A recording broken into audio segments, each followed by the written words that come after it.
watching Reason and Theology Live. The show concentrates on theological topics, historical matters, and philosophical problems with content ranging from introductory material to in-depth examinations. And now, your host, Michael Lofton. And welcome to Reason and Theology, everyone. Your host, Michael, on a Tuesday night here with Father Jason Charron. How are you, Father Jason? Welcome to the show. Exceptional. Awesome. You know, I saw you recently on Pints with Aquinas, and I loved your interview with Matt Fradd. And I wanted to bring you on the show here to talk about Ukrainian Catholicism. I myself love the Eastern Catholic traditions, and I want to help promote knowledge and awareness of them. So here we are discussing the Ukrainian specifically. So tell me a little bit about yourself first before we dive into Eastern Catholicism. Are you a convert to the Catholic Church, cradle Catholic? How did that go? Yeah, well, I'm a continually repenting sinner. That's every day I'm a repenting sinner. That's who I am first and foremost. I'm a husband. My wife is Halyna, and she's really the inspiration of my life.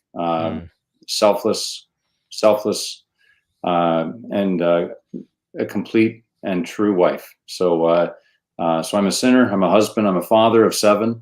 I'm a priest, and I wasn't really raised in a religious home at all.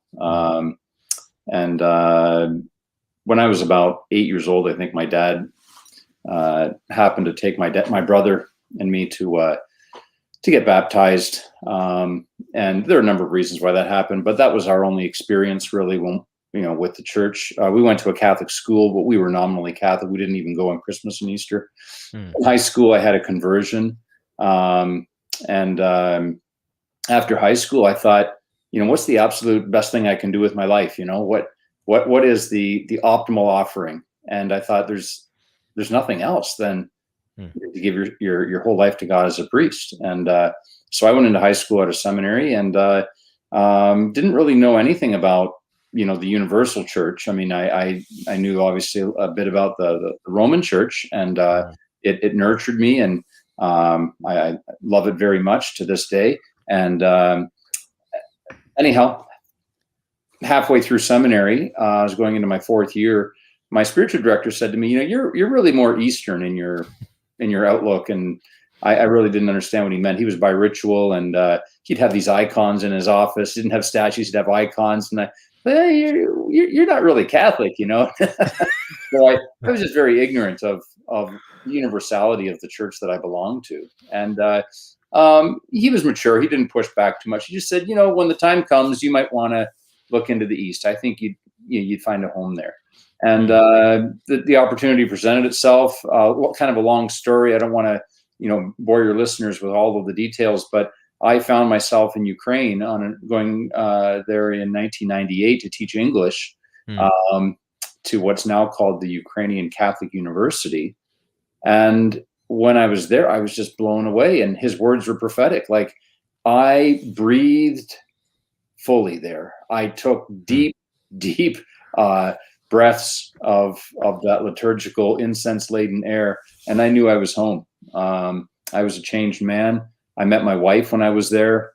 I met the underground church when I was there. Well, they were out of the underground by that point in the mid to late 90s, and I loved it. And so that one summer became 1 year, became 2 years, became 3 years. I learned the language, and I went to a bishop there and said, listen, I finished 4 years in seminary in the Latin Rite, and I've learned the language. I feel called to live here. And he said, we have so many priests here. Guys finish 8 years of seminary and they go and drive taxi for 5 years because there's no openings in our parishes. And your bishop's back on the other side of the pond. They're coming asking us for priests. So, you should consider going back to North America to be a priest. So I came back and did another 4 years of theology. You had to do another 4 years? Yeah. The first 4 were, philosophy, okay. And then the other subsequent 4 years were theology. I did a master's as well. Yeah. What exactly was it that drew you to Eastern Catholicism while you were there in Ukraine specifically? Well, it was 2 things. I mean, first of all, my wife. I mean, if I didn't have that personal connection, I think it may have I probably would have ended up there anyways, but that certainly was an accelerant to the fire, you know. Yeah. But the other thing though was the other two things were the liturgy. I mean, this is the root of the church's life, is the Eucharist, and what a church does during the liturgical sacrifice says everything about its belief. And I would see, you know, people standing in cold churches on, you know, floors that weren't comfortable to stand on, and they'd stand there for hours just praying and pouring their whole lives out. And that really just struck me, you know, the joy, the depth of the divine praises. And then the second thing was more in terms of encounter, is meeting people who suffered for their faith. I mean, that struck me. I grew up in Canada, and you know, I never met anyone who, I don't think off the top of my head, I never met anybody who, you know, went to a gulag for believing in the Catholic faith, but I did there, and they were better people for it. So I just took stock of that, and I looked, wow, they have a beautiful liturgy, and they have people who have suffered for Christ, and they're on fire. I mean, I want this. I want what they have. So those are the two things: the beauty, the transcendence of the liturgical sacrifice, and the joy of the faith, and suffering for the faith with joy. And tell me about Ukrainian Catholicism in general. I mean, some people are going to ask the question: Is this something that's fully Catholic? Are you entirely Catholic under the Pope? What exactly is it? Yeah, well, it's a Catholic Church that is in the tradition that came out of Constantinople, and it's in union with Rome, and it's as fully Catholic as the Roman Catholics are. Our tradition is from what's called the Greek ritual. The Latins follow the ritual that, you know, came out of Rome, but we're just as fully Catholic as any Roman Catholic. The way we express the faith is not the same as the Latin tradition. But that the faith itself is Catholic. I think some of your listeners may be confused a little bit, because in the Latin tradition, the head of the Latin Church really wears two hats, kind of like the President of the United States. You know, he's both the chief executive, and he's the chief of the military. You know, he's the command. What's the title? Yeah, I don't know the title of it, but I know what you're. Yeah, I'm drawing. Anyhow, so he's the head of the military, and he's the chief executive of the United States. He has two hats, and it's the same with the Bishop of Rome. He is both Pope, you know, of the Universal Church, as successor of Peter, Prince of the Apostles, but he also wears the hat of the head of the Latin Church. And so when he speaks, people need to delineate: is he speaking as the head and father of the church on earth, you know, or is he speaking as the head and father of the Latin tradition?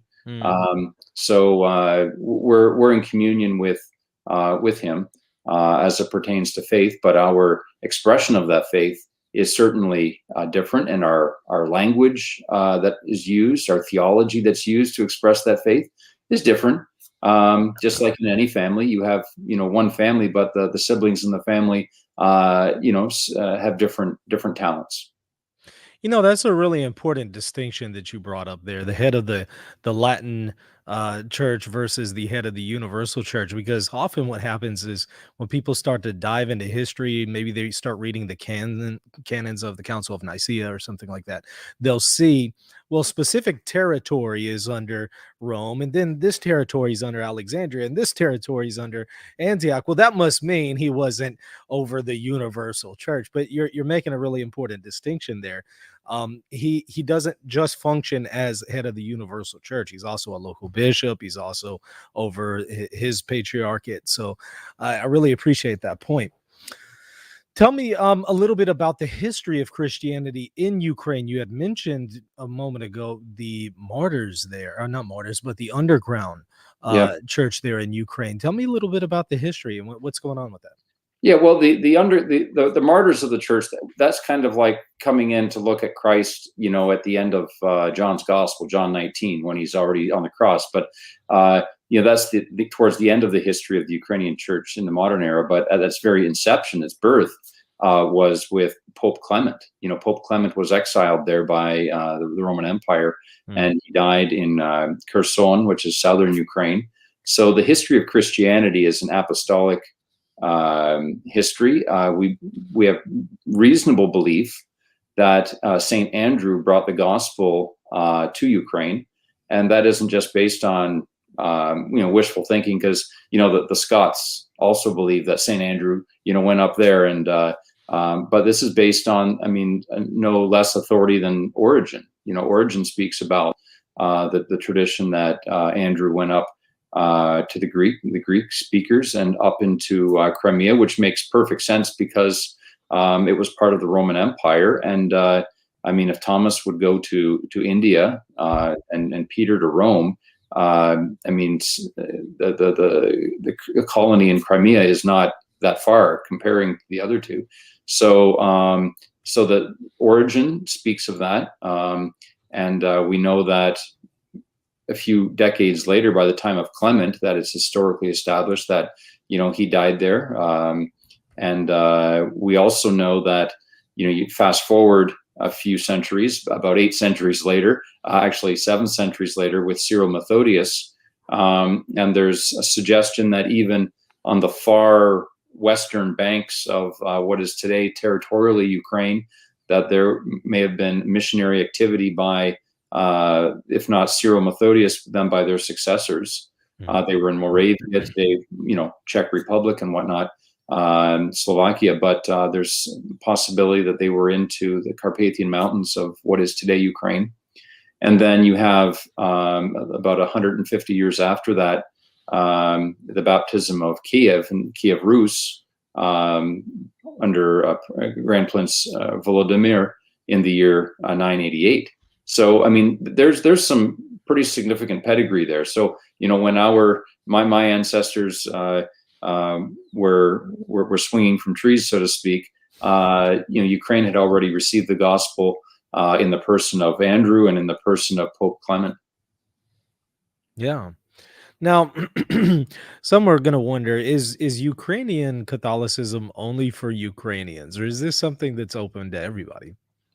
It's open to everyone. It's kind of like, is the Roman Catholic Church open to everyone? Well, of course it is. We grow where we're planted, right? You don't expect a rose bush to grow in the ocean. It grows where it's planted, but everyone can enjoy it and derive benefit from it, and medicinal and otherwise. And it's the same with the church, is that it takes on the particular charisms of the people and culture in which it's planted. And that's true of the Roman tradition, and it's true of ours as well, is that we bring certain distinctive flavors and gifts to the faith, but it's open to anybody who wishes to partake of it. Yeah. The topic of Ukraine comes up a lot, especially when it comes to Orthodox discussions, which is something that's, really important to a lot of our viewers. Some are Catholic, some are Eastern Orthodox. And Ukraine comes up very often because of this issue with Patriarch Bartholomew and the recognition of the Orthodox Church of Ukraine and granting them autocephaly. Is this something that you've come across a whole lot as an Eastern Catholic, or does that whole issue not really touch on y'all?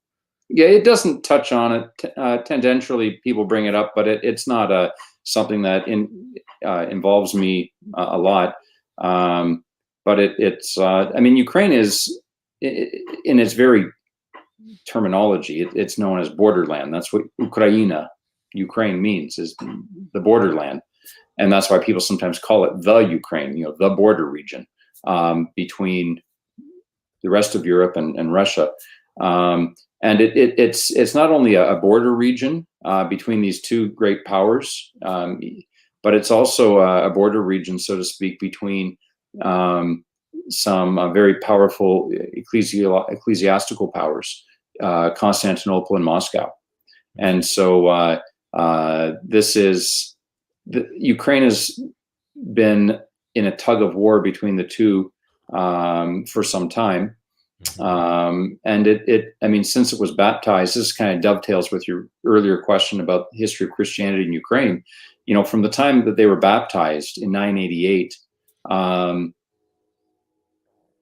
it grows. And with the sacking of Kiev by the Mongols in the 1200s, there's this decline culturally, commercially, and in terms of ecclesiastical influence as well in Ukraine. And this migrates north to Novgorod and what eventually becomes Muscovy and then Moscow. And they become the dominant geopolitical player in the region, right? And then they use and exert their influence over the church on the territory of Ukraine for the next few centuries.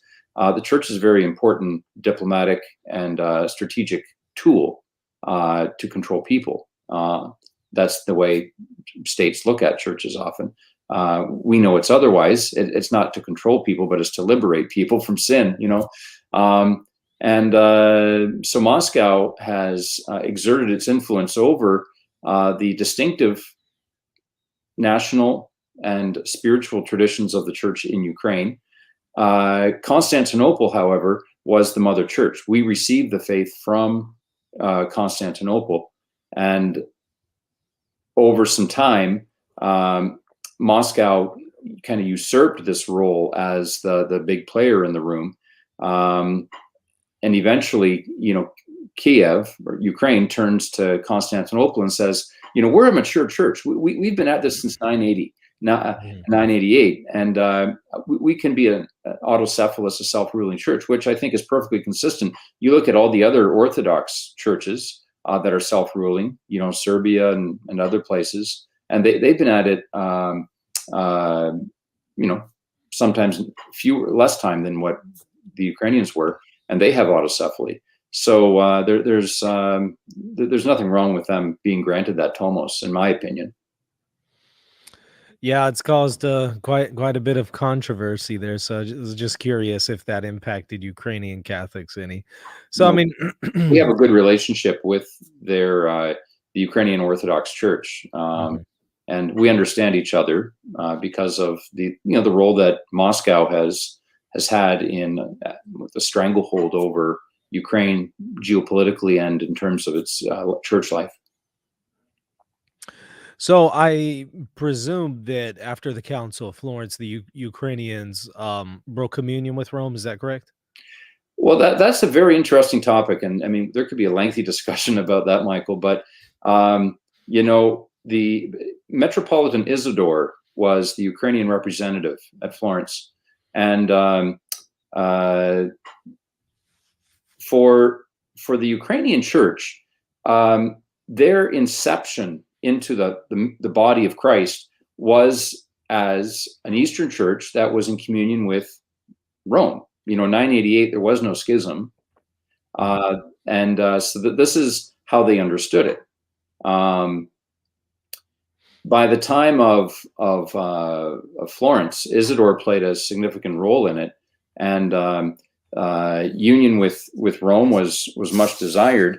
The concern, of course, was that our distinctive theology be respected, and we all know what happened after Florence and everything. But no, Isidore was an influential member of the what's called the Orthodox contingent at the council. So when would the Ukrainians have been said to have come back into communion? Okay, excellent question.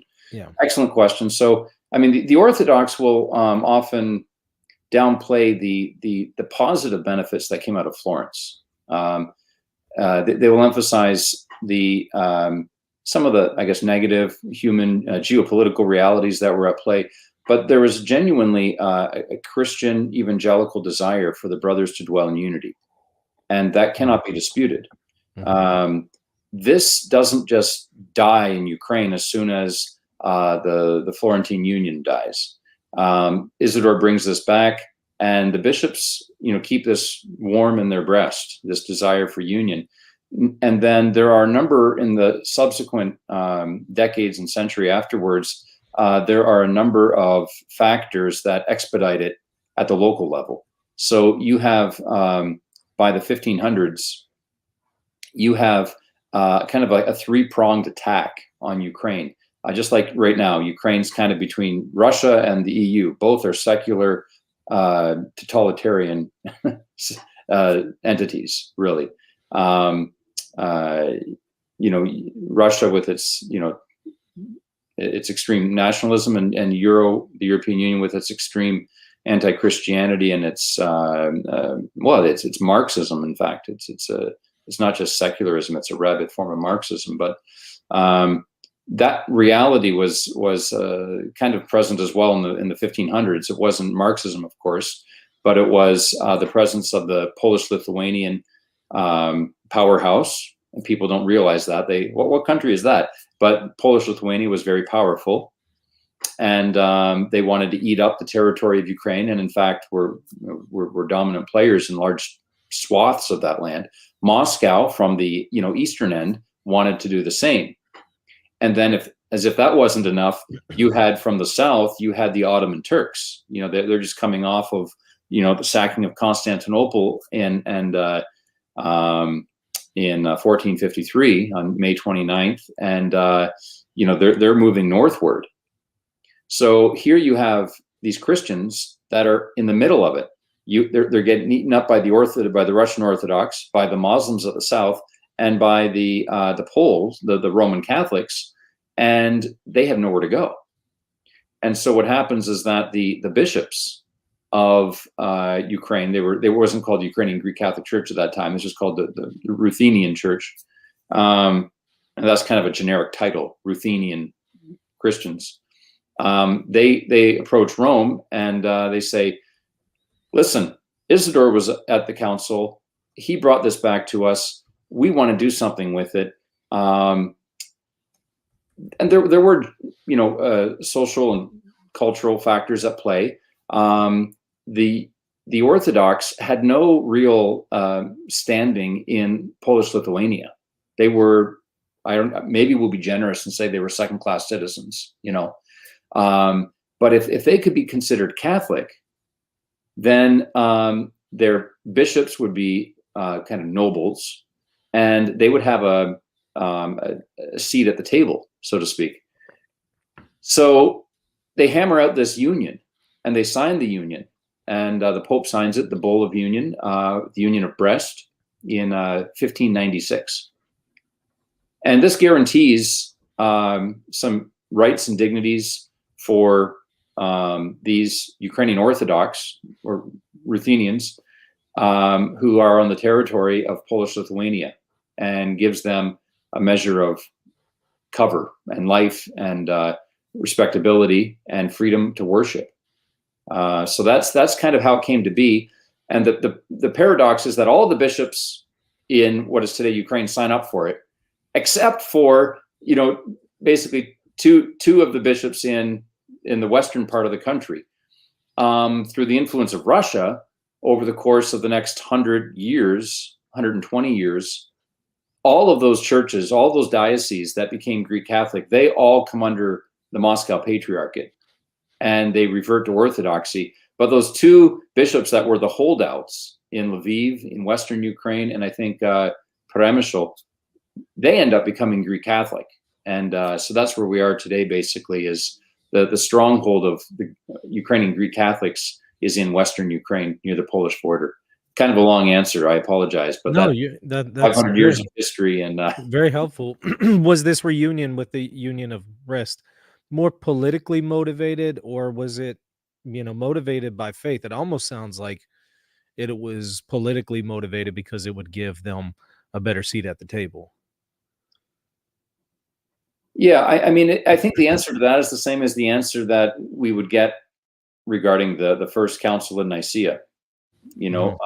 There were certainly human factors at play, and there were divine factors at play as well. So there were definitely political, social factors at play. People want to have respectability and basic rights recognized. Why is it that the priests in this village get certain rights because they're Roman Catholic, but these Orthodox priests don't? Whereas if they come into union with Rome, our parish priest will be on the same social standing as the Roman Catholic priest down the street. Those human considerations, I don't say they're considerations that are necessarily divine, but they're human considerations. They factored in. But that union, that desire for union, that all may be one, that was very real, and we know that to be true. You had mentioned there Ruthenians and then Ukrainians as synonyms. At least that is the impression that I got. We hear about the Ruthenian Catholic Church and the Ukrainian Catholic Church. What's the difference? Yeah, this is a little confusing. So if you use the term, I guess, right now, let's say we got a document from Rome speaks about the American Church, okay? And then you put that in a time capsule, and then you go forward 500 years, and you look at that document again, and the word American will have evolved, and it will have taken on new meanings. And it's the same with the word Ruthenian.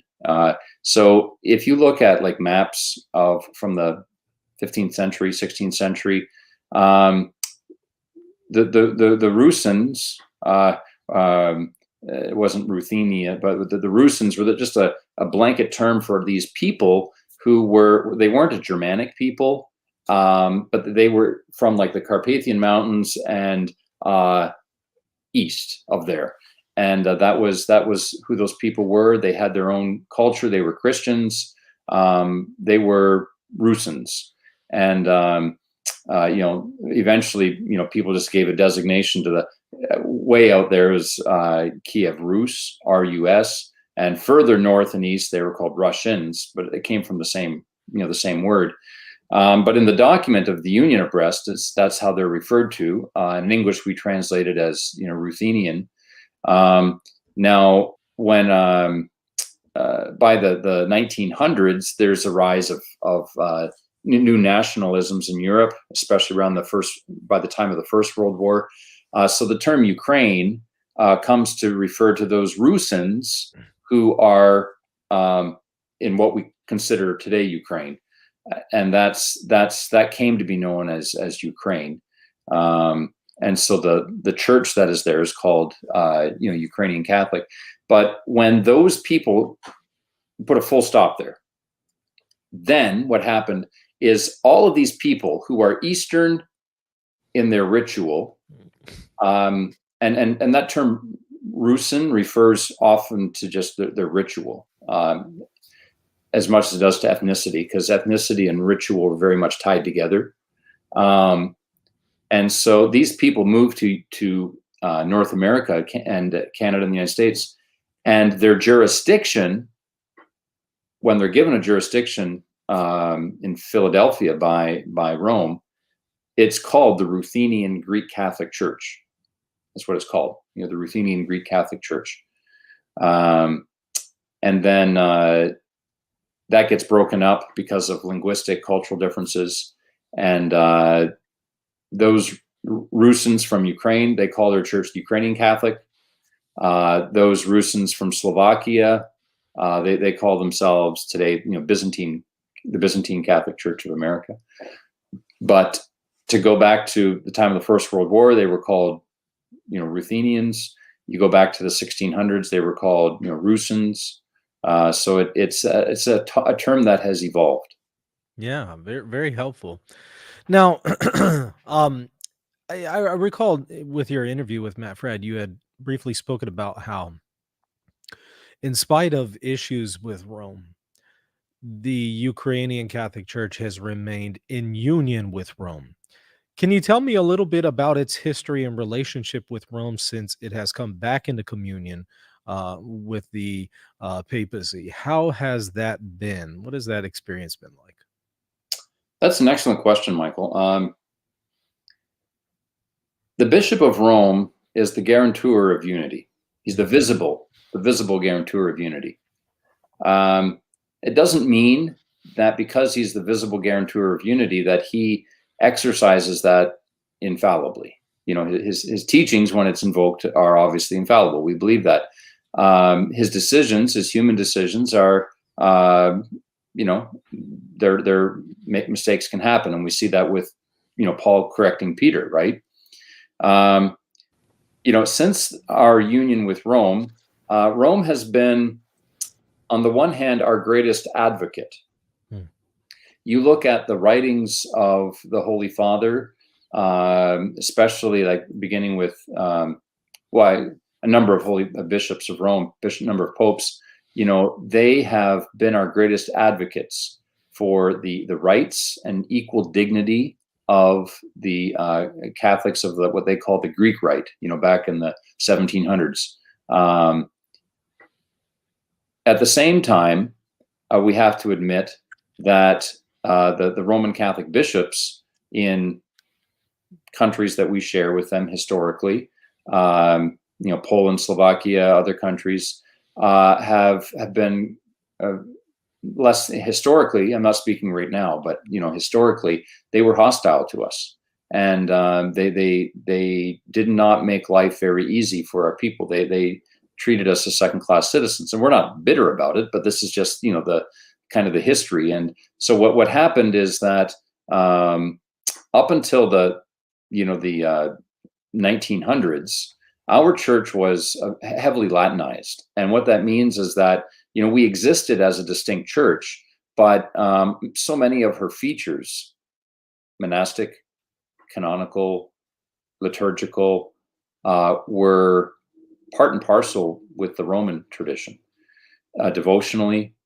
And that's not what we were called to be. We were not called into communion with Rome in order to parrot Rome in the Latins. We were called into communion to reaffirm that communion we had at the beginning in order to contribute to the Catholicity of the church, that East and West may be one, that the left and the right and the East and the West lungs of the church may breathe and draw, you know, one from the other to the benefit of both. And so we see this by the time of our Bishop Metropolitan Andrew Sheptytsky, who was bishop in Lviv, Archbishop from 1901 until 1944. And he single-handedly, through the sheer force of his sanctity and wisdom, calls our church to return to her roots.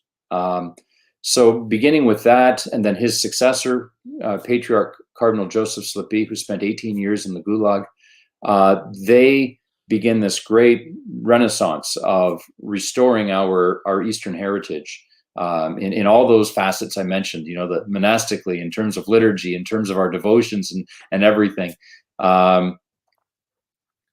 That wasn't always greeted with open arms by some.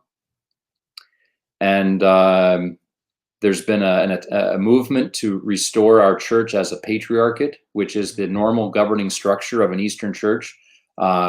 We have patriarchates, and that's just the natural way that our Eastern church governs itself, and a synod. And so, you know, we began that with Cardinal Patriarch Joseph Slipy in the 1960s. He really pushed for that. And then during this whole period from 1946 until 1991, we were underground. And this is where, you know, our witness comes through. And this is why the church needs the Ukrainian Catholic Church.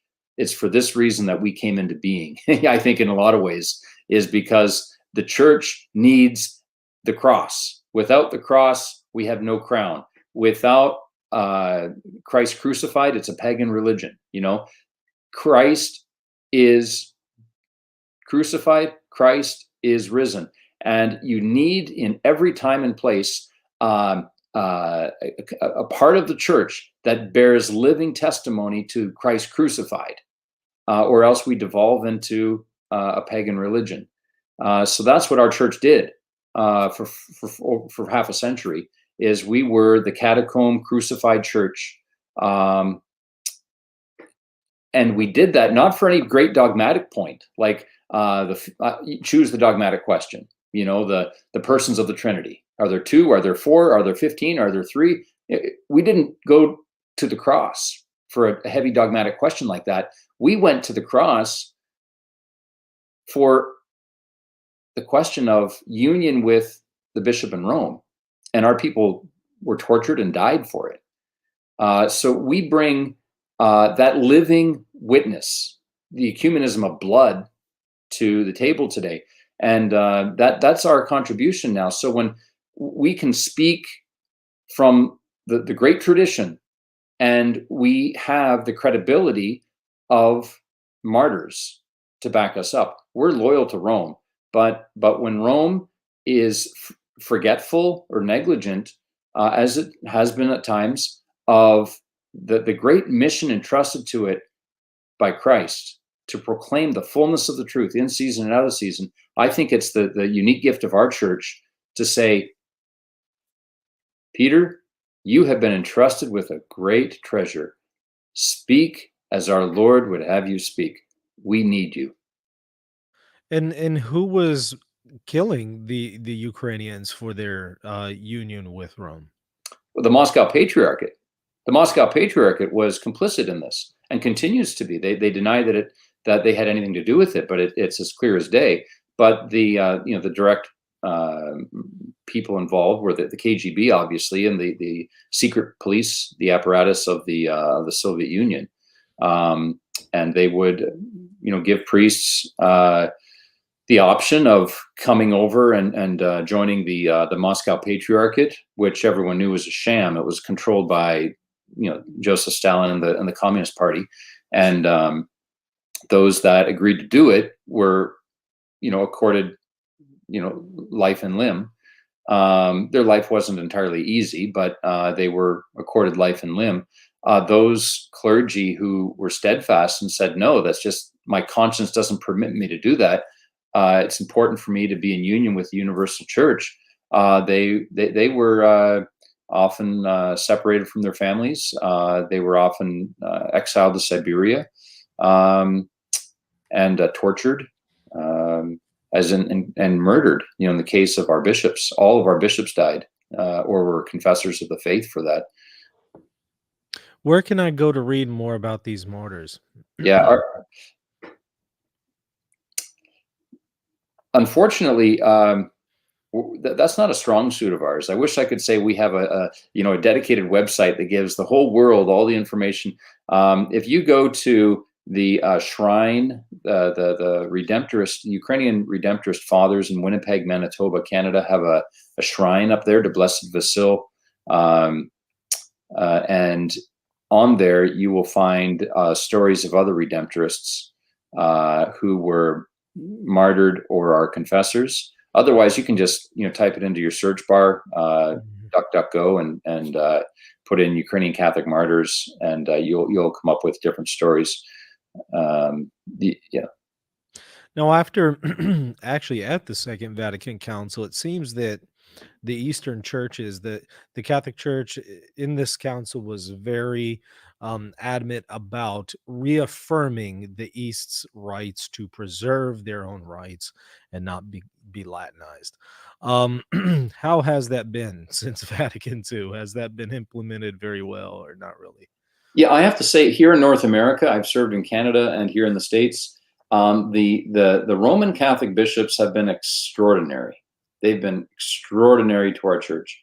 They have, it's like night and day compared to the way that they treated us historically in other, here initially when we came to the US, and in other countries, it wasn't so warm. But the way that the Latin Church has treated us has been extraordinarily good. And they've bent over backwards to educate people about the Eastern churches. So we are very, very, very blessed in that regard. What should one expect if they were to visit an Eastern, I should say a Ukrainian Catholic Church? Any surprises there? Yeah, if you go to Ukrainian Catholic Church, you're going to have a foretaste of heaven, and you're never going to want to leave. So that's that's coming from someone who got the bug and has never fully recovered. I think I'm normal now, but Yeah. but yeah, it is. I mean, I don't want to say that we're perfect and we have no flaws and whatnot, but our strong suit is the gift we've received is the gift of prayer. Mm-hmm. And if you want to enter into a foretaste of the heavenly Jerusalem, then go to one of our churches. Hopefully it's one that is very serious about its maintaining its singing tradition, and you'll know what I'm talking about. It's not something that can be described. It can only be experienced. Yeah. What are some of the differences, though, that you would see between an average Latin Rite parish versus the Ukrainian Catholic churches? Excellent question. In one sense, I'll start off what's similar. What's similar is the parochial offering in both cases is the Eucharistic liturgy. We should be, including myself, we should be offering the public services, all of them, matins, vespers, and that you go to Ukraine, and the Orthodox churches are really, really good about that, and the Orthodox churches here are really good about that, of offering not just the divine liturgy, but the divine services, matins, vespers, and that's what we should be offering more. And I put myself in that category. But what you will see is that we're pretty much similar with the Roman Catholic churches in terms of the offering on the menu, and it's divine liturgy. You don't get too many Latin parishes offering matin services, and the same with us. You don't get too many of our parishes offering matins and vespers, although we should be doing it. So that's the first thing is the service you're going to encounter when you come to one of our churches will be the Divine Liturgy of St. John Chrysostom.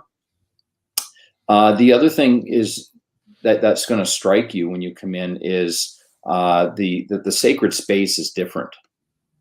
The whole theology of a temple is different in the East and in the West, and there's no reconciling it. I mean, it's a very different theology of and different cosmology of worship when you go into an Eastern church.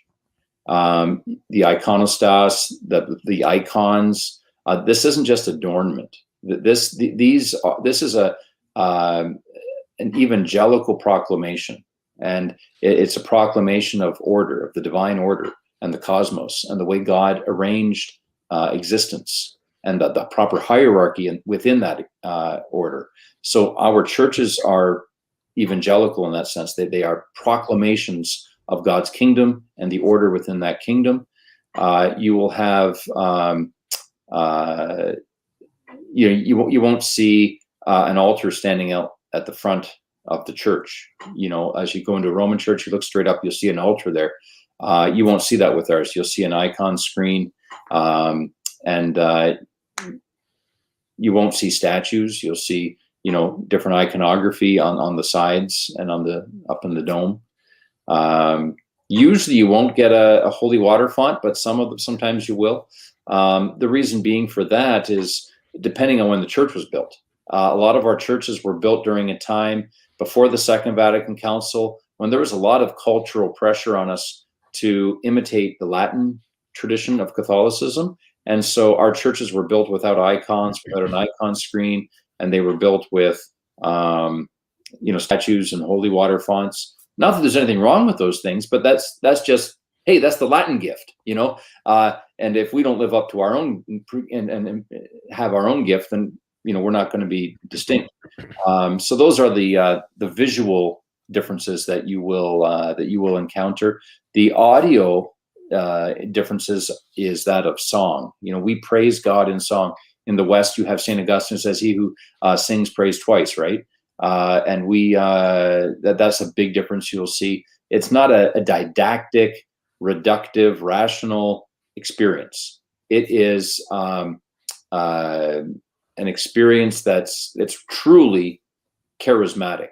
And I hope you have Pentecostal listeners here, because it's truly a charismatic experience of just singing on top of singing, and then we conclude it by singing again. It's triple layered singing on top of triple layered singing. That's the distinctive experience of praise. It's a church and a people of praise. I think another difference that people would be surprised by, some Latin Rite Catholics, would be the role of infants in the liturgy. Could you maybe speak to that? See, Michael, I was trying to cover everything, so you'd say, "Yeah, there's no follow-up question," and then you come up with this. Yeah, thanks. Yes, so this is a guy who's done his homework, people. Yes, so we believe, as I spoke about with Matt Fradd, that we believe very literally in our Lord's blessed words, "Let the little children come unto me." There is no sin in those little ones. They who have been baptized. I had a spiritual father, Father Robert Anderson, who after he baptized my one daughter, had people come up and kiss her.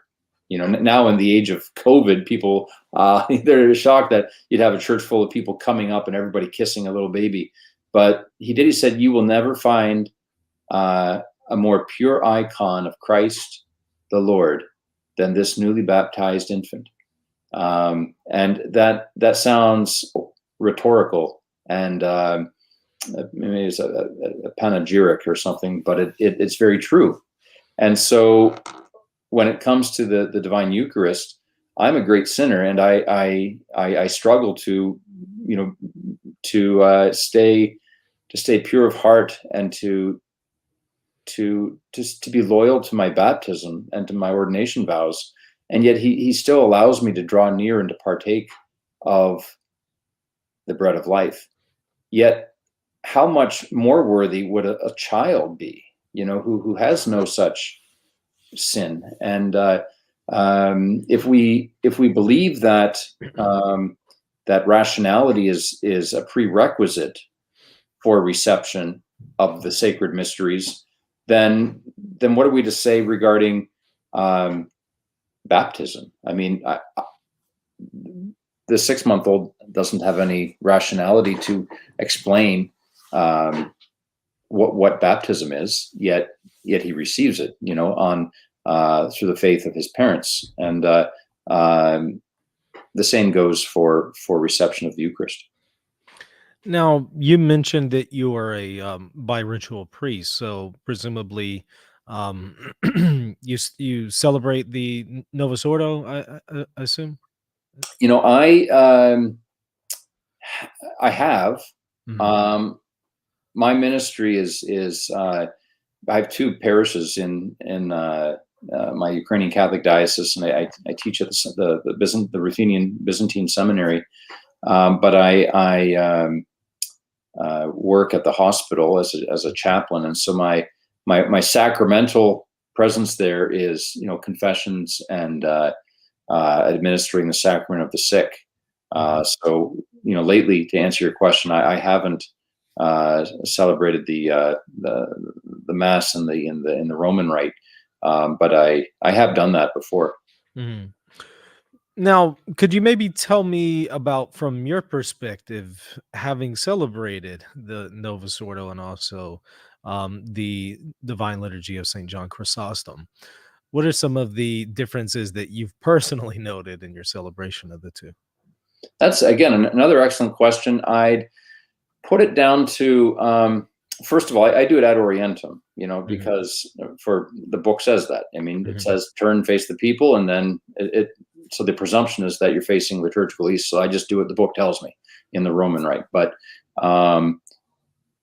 in terms of the text, I'm just going to restrict my answer to that of the response that one has from the people. In the Byzantine tradition, in the Greek Catholic tradition, the Orthodox tradition, the Constantinopolitan tradition, whatever you want to call it, it's like a volley back and forth between the people of God and the priest. There's this constant back and forth, and you really can't have I mean, technically you can have a liturgy without the people, but de facto, I mean, you can't. You need to have those people there. They're such a constituent part of the divine liturgy. Whereas in the Roman tradition, that presence just isn't as tangible in the Roman rite. You could do your whole thing there, and there are some places where the people respond. But I'm just speaking in terms of the volume of the text. There's so much volume in our text dedicated to people's responses. And in the Roman tradition, it is, less so. Yeah. So, I mean, you normally wouldn't celebrate the Divine Liturgy without a congregation, I assume. And the reason why I ask is, the other day I noticed that some of the Oriental Orthodox, they in fact won't do the Divine Liturgy unless the deacon himself is present at the beginning of the liturgy. I forget the exact text, but he effectively asks for the priest to bless or something along those lines, and unless the deacon is present to initiate it, they won't celebrate the Divine Liturgy. So I think they kind of take that extra step as well. Yeah. But I mean, I would assume if you don't have a deacon, you would still celebrate the Divine Liturgy, and you would just say the responses of the deacon. Yeah. There, go ahead. Into that. Yeah, just one little thing is that, in theology, there's this term of this perichoresis, and it refers to the internal life of the Trinity. There's this give and take perfectly synchronized, and the Divine Liturgy has that because it's this initiation and this reception. It's like a groom giving himself and the bride fully receiving. A giving and a receiving, a taking and a giving, and you have that, in our liturgy. It begins just like I think with the Oriental Orthodox. The deacon's role is very important. He initiates it. Master bless. Right.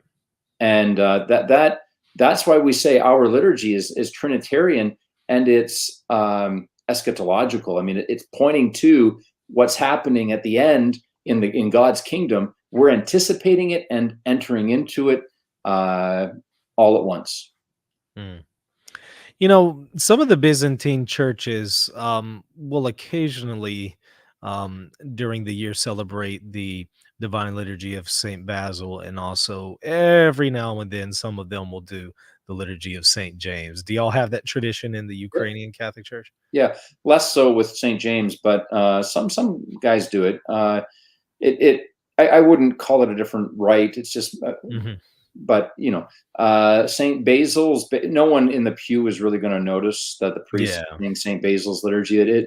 But I encourage your listeners to really read those prayers. If your prayer life hits a dry spot, the solution, the universal solution to kickstart your heart, is not to listen to Bon Jovi. The universal solution to kickstarting your heart is to listen to Axl Rose. No, it's to listen to the prayers of Saint Basil the Great and to read his anaphora. And you cannot read those and be indifferent to them. I mean, they're so powerful. So we pray it. The Constantinopolitan tradition, the Orthodox and Ukrainian Catholics, Ruthenians, everyone, we pray it 10 times a year. The 5 Sundays of Easter, the feast day of Saint Basil the Great, on Theophany. We pray it on Holy Thursday, Holy Saturday, So the anaphora is it's a little longer than that of Chrysostom's anathema. It is, yeah, and people wouldn't notice it because a good choir will have more melismatic music, a lot of more notation. They'll draw out the responses, and so people notice that that the sung responses are different on this Sunday, but they wouldn't know what the priest is saying unless the priest prints it in the bulletin or they have a booklet in the pew. I haven't been to the Divine Liturgy of St. James, but an Orthodox priest once told me that when he has seen it celebrated, communion in the hand is actually distributed. Have you experienced that before? I've never, Yeah. I have to admit to you, I've never ever been to the Divine Liturgy of St. James, but I'm not surprised, because when you look at the church in Jerusalem from the time of Saint Cyril of Jerusalem, and you read in his catechetical lectures, and he specifically says there, that when you take the Eucharist into your hand, and realize what it is, who it is that's there. And they also speak about other practices as well, is that they would take the people come up for communion, and they take the most precious blood from the chalice, and they anoint their eyes with it. Yeah. And so that it's very beautiful in a way. Like why is it just my mouth? I mean, I want to be immersed. I want to be inebriated with him. I want all of my senses to be, drowned into him.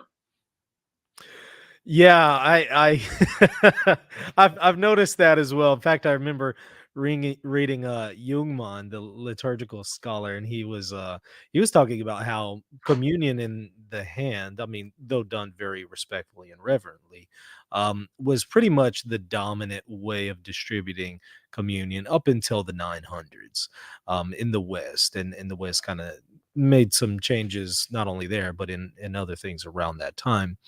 So it's just kind of interesting coming across that stuff with Cyril and others, and it's definitely noteworthy to see how different it was than it is today. But of course, it was done very reverently and respectfully. I think even in some territories, women would have cloth on their hands whenever communion was placed on their hands. So it was done a little differently than people do it today, from what I could tell. So tell me a little bit about, and we'll wrap it up here. I'm just going to ask one more question, and then we'll get to some chat questions here. But tell me a little bit about the particular prayers, devotional prayers that Ukrainian Catholics use. Do y'all pray the rosary, or is there something else?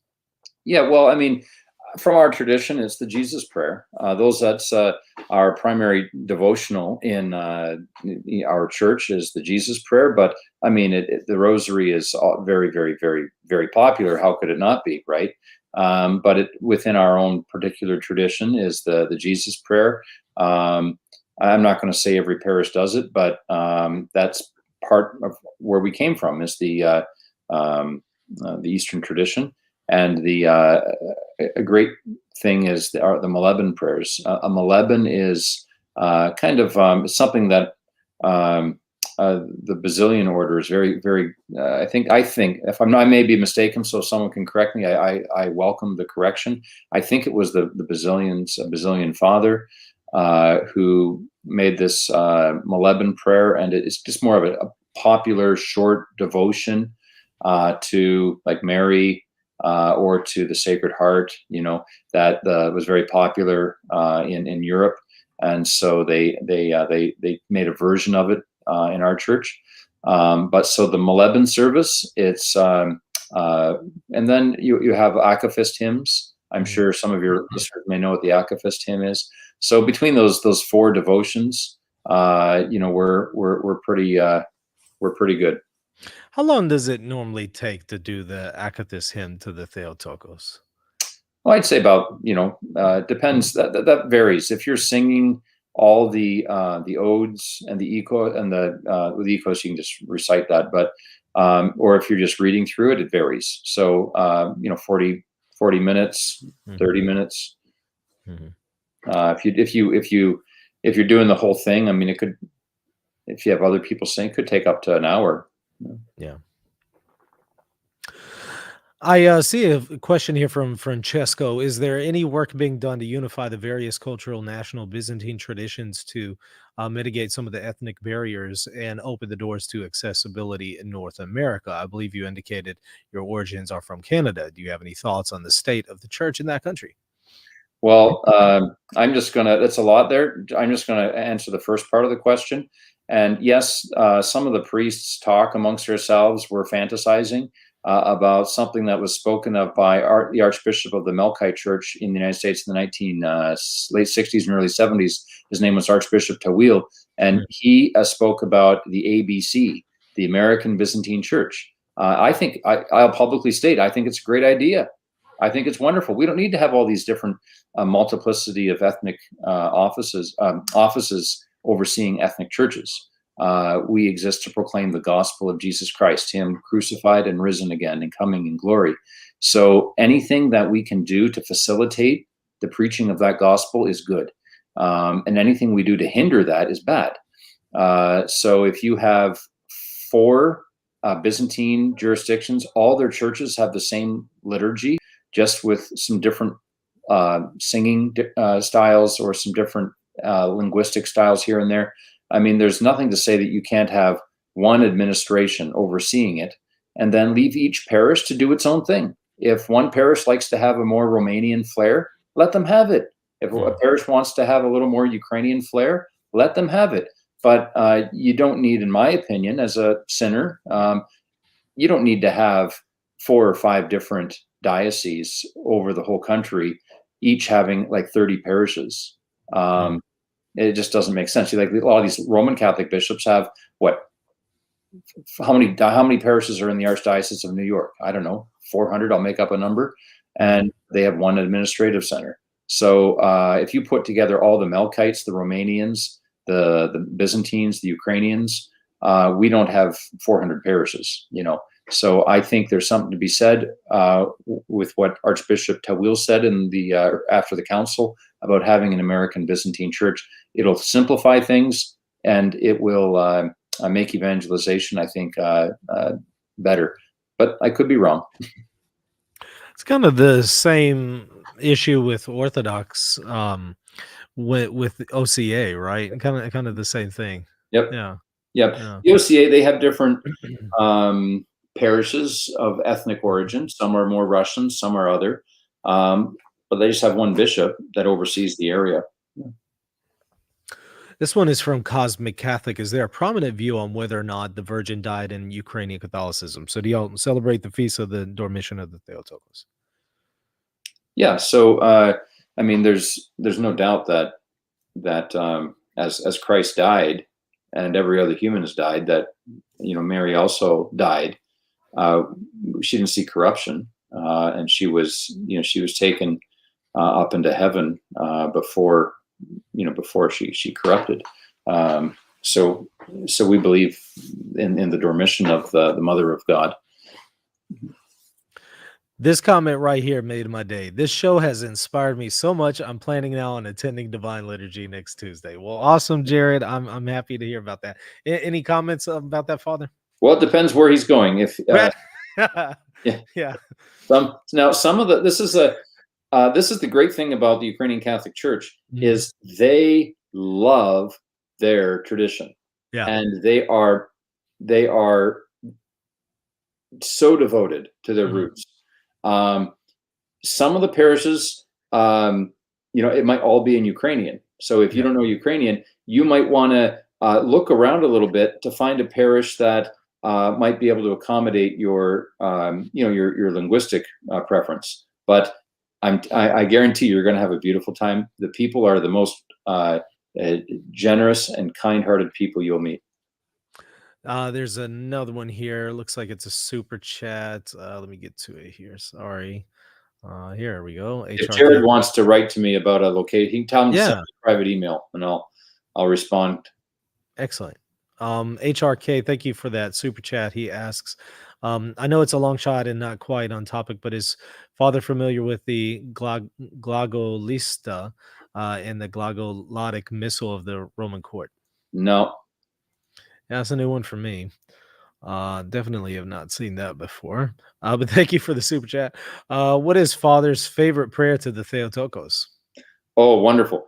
The beautiful prayer that's at the end of the communion prayers of thanksgiving after the Divine Liturgy. So if we have a tradition in our church of prayers of preparation before the Divine Liturgy, preparing us for Holy Communion. And then we have a tradition of saying prayers of thanksgiving after the Divine Liturgy. So I would, if you look at those prayers after the Divine Liturgy, there are prayers that come from St. John Chrysostom. There are prayers that come from St. John Damascus, St. Basil the Great, and then there's something that's called another prayer. No one knows where it came. It's just called another prayer. And then the one after that is to the Most Holy Theotokos. Most Holy Lady, Mother of God, light of my darkened soul, my hope, my protection, my refuge, my comfort, my joy. I don't want to take up all your time, but it's a beautiful prayer. It's the one that begins, Most Holy Lady, Mother of God, light of my darkened soul. Is that in the Jordanville version of the Orthodox prayer book? I'm not sure if it's the Jordanville one. Yeah, I imagine it would be, but I've never verified it. Benjamin asks, I have a friend who's struggling between Orthodoxy and Catholicism. What would you recommend to help that person? I'd tell him to find a community that's going to love him into the arms of Jesus, and that Jesus will let him know where to go. Mm-hmm. James asks, I'm praying discerning switching rites to being Eastern Byzantine Catholic. What would you recommend I do? Next steps? Well, I'm very practical, so I say make sure you have a community nearby that's going to help you pray and hold you accountable to a life of grace. And the danger is simply finding a church that exists beautifully in the mind, but doesn't exist in the flesh. So you want to avoid living in between your ears, and you want to find an actual concrete community that's going to be able to love you, and you're going to be able to love them. That would be my advice: is find where it's real and where you can swim. You're going to need that. Excellent. Father Jason, I appreciate you coming on and doing this. This was very, very helpful and enlightening. And I'm looking at the chat group here, and they've thoroughly enjoyed it as well. So thank you so much for your time and doing this. Do you want to put in a plug for anything that you're working on, or want to direct the viewers and listeners to? Well, if you don't know about the Sheptytsky Institute in Toronto, Canada, they publish a book on the Divine Liturgy. My thing is off here. So the Anthology of Worship.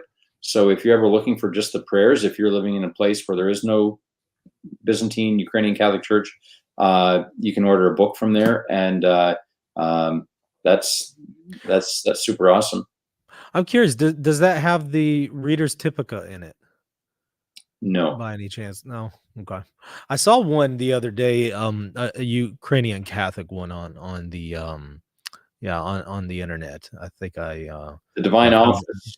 Yeah. If you go to the Eparchy of Stamford, Connecticut, they have their online bookstore there, and there you can find their Divine Office, which is a very good book. So it's about $50, but it's best $50 you'll spend. Yeah, absolutely. Well, again, thank you so much for coming on and doing this. You're welcome on the show anytime, Father. And anybody in the Pittsburgh area, you make sure to come to Holy Trinity Ukrainian Catholic Church. We'll give you a foretaste of heaven. Excellent. And everybody, thank y'all for watching. Don't forget to subscribe if you haven't already. Also, check us out, patreon.com/Reason and Theology, if you want to support what we're doing here. All right, that's going to do it. Till next time. God bless.